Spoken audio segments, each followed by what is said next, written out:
Let me give you the December housing market in 3 quick lines. San Bernardino County inventory tightened, even though homes took longer to sell. Chino prices jumped 14%, but homes slowed down. And Chino Hills dipped slightly while inventory got even tighter. So if you're thinking, wait, how does that make sense? You're not alone. Today I'm breaking down the real December 2025 numbers for San Bernardino County, Chino, and Chino Hills. And I'll show you where the opportunity was for buyers and sellers and what that means for you right now heading to 2026. If you're new here, my name is Medina, your local Inland Empire real estate agent. And if you like these monthly market updates and local breakdowns for Chino and Chino Hills, make sure to hit the like, subscribe, and tap the notification bell so you don't miss the next one.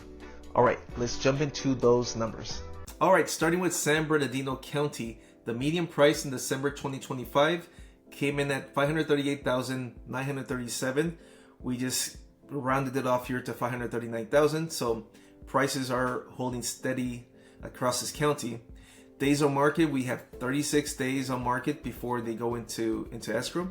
It's up from 29 days at the same time last year. New listings, we have 1,255, and it's down 1,362 year over year. And finally, months inventory, we have 3.7. So it's declined from 4.4 just the month prior to December, which was November 2025. And homes sold at 97.7% from the list price. And what this revealed was that even though homes took longer to sell compared to last year, fewer sellers listed their homes. That tightened the inventory, and that's a big reason pricing stayed more stable than most people expected. Now for Chino, the median home price came in at $774,888, and that was up 14% year over year. Days on market were at 42 days. Inventory tightened to 2.3 months, and the home sold at 98.4% of the list price. So this is what it looked like in real life. A list price example, $775,000. It's a strategic pricing at market value, attracted serious buyers while leaving small room for negotiation. Now, these typically sold between $762,000 to $765,000.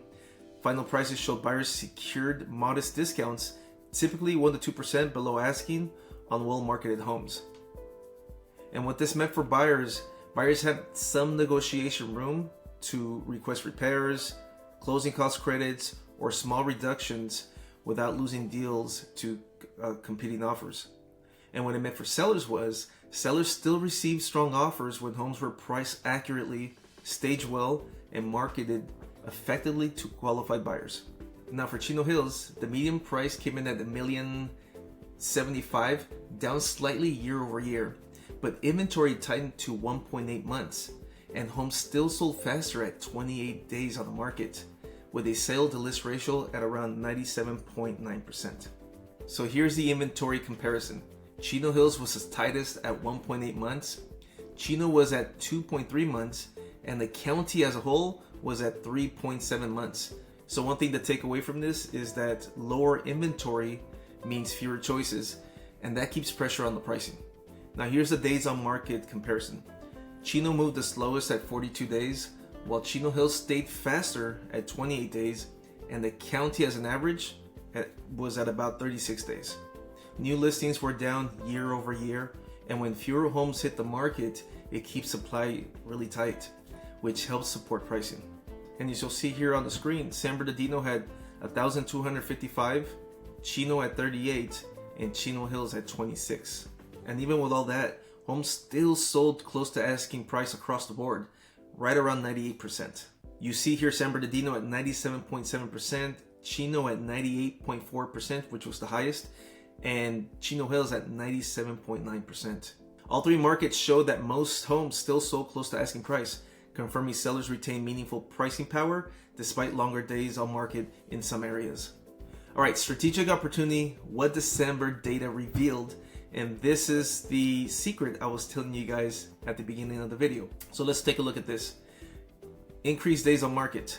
Buyers gain more time to conduct thorough inspections, negotiate repairs, and secure favorable financial terms without fear of losing deals. Tighten inventory. Sellers maintain leverage despite slower sales, as limited available homes kept competition alive for well-presented, accurately priced properties. And finally, fewer listings overall. Quality homes stood out dramatically in December's constrained market, allowing exceptional properties to attract premium offers and multiple bids. So December's market dynamics created a unique window. Buyers could negotiate while sellers still commanded respect. Small participants on both sides capitalized on this balance. Alright, so let's take a look at the action plans for both buyers and sellers for 2026. If you're buying in 2026, the move is to get pre-approved early. Target home sitting 30 plus days and negotiate smart, especially on credits, repairs, and buy downs. You want to get pre-approved early because you want to be first in line. You don't want to wait until everyone starts jumping the market when rates, start to come down. You want to be already pre-approved out there searching. Next, on the targeting homes over 30 days, these are where the opportunities are at.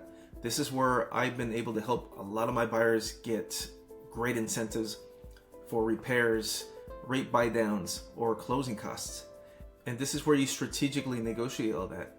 For me, when I'm talking to a buyer, instead of asking for $10,000 off the price, ask for $10,000 towards your closing costs. That's less money coming out of your pocket at the close of escrow. It's a smarter thing to do. So depending on your situation, we're going to negotiate what's best for you. And again, you don't want to wait for the spring market to hit. You want to be first. You don't want to go as soon as everyone starts to go, or even be last, because by the time you get there, prices are going to continue to climb and they might be out of reach for some people.